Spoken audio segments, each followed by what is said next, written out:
The next 8 months, we will be working on these issues.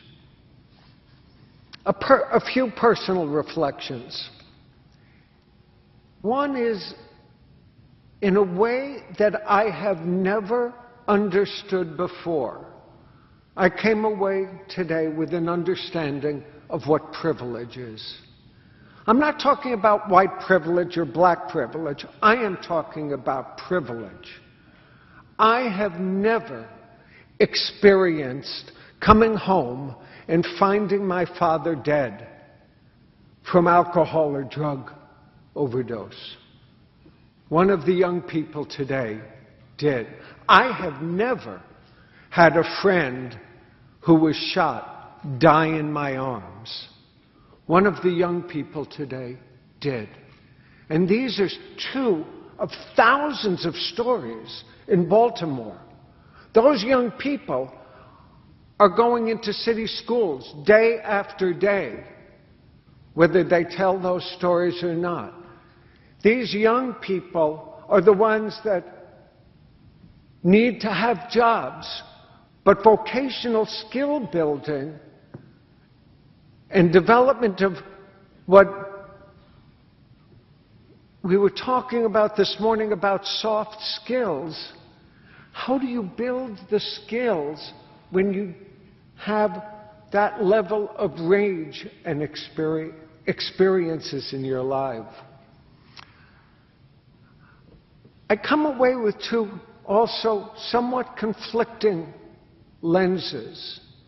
One is a quote that I often have of H.L. Mencken, who said that for every complex problem there is a simple solution, and it's usually wrong, which is true. But I also come away with the story of Flamo, a complex situation where human connection was transformative.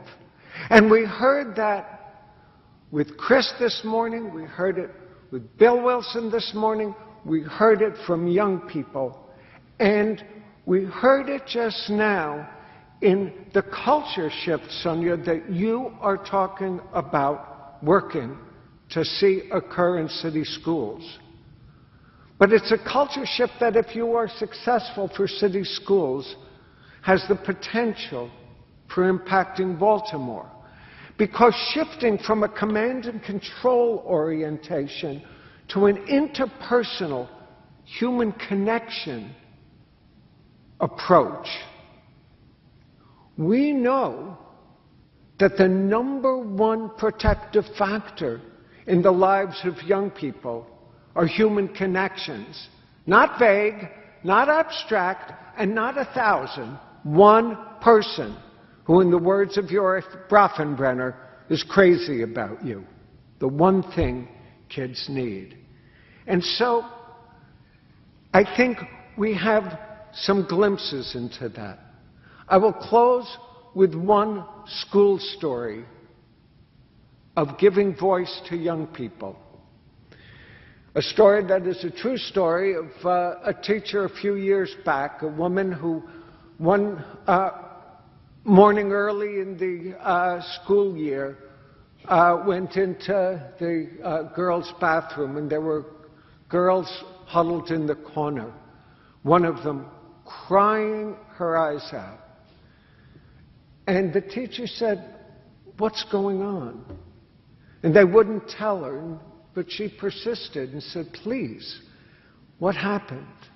And the other girls said that the girl who was crying, boyfriend, was shot and murdered the night before. And the teacher went home that evening and said, "What do I have to teach?" She was an English teacher. "What do I have to teach these young people whose life's experiences are so vastly different from mine, and I have no understanding of who is sitting in my class?" And she had an idea, and she went to a very supportive and very smart principal who supported her idea of restructuring her 8th grade teaching for that year around, first of all, helping the young people in that class tell their stories and write their stories, and then to read literature, not that's abstract, but of stories of people whose life experiences were like theirs. And over the course of the year, these young people learned to read literature. They learned to write their stories, and at the end of the year, they put together a book of their stories, their personal stories, and then they presented them. Giving voice to young people is not the solution, but it certainly is a piece. We talk about empowerment, we talk about capacity building, we talk about hearing what young people have to say. And I think that I come away today with having a very different appreciation for that. We look forward to hearing what your reflections are. We will be following up with you. Thank you all, and thank you all for joining us for this 16th program. Thank you very much.